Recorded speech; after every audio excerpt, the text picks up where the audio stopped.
বাইরে ভাই দেখছেন নাকি বিদেশের মাটিতে উপরে থাকে আইফোন কতগুলো, তাও একটা আর দুইটা না, অনেকগুলোই দেখা যাচ্ছে যে পড়ে আছে।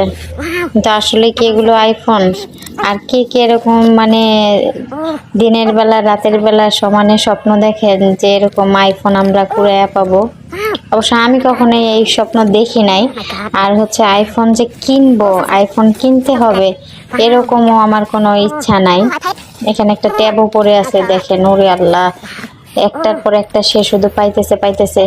কিন্তু দেখেন ওইটা আসলে স্বপ্নই ছিল, বাস্তবতা হচ্ছে এরকম, ময়লা ডাস্টবিনে শুধু ময়লাই থাকে, আইফোন কখনোই পড়ে থাকে না। তো ভিডিওটা কার কাছে কেমন লাগলো অবশ্যই কিন্তু কমেন্ট করে জানাবেন।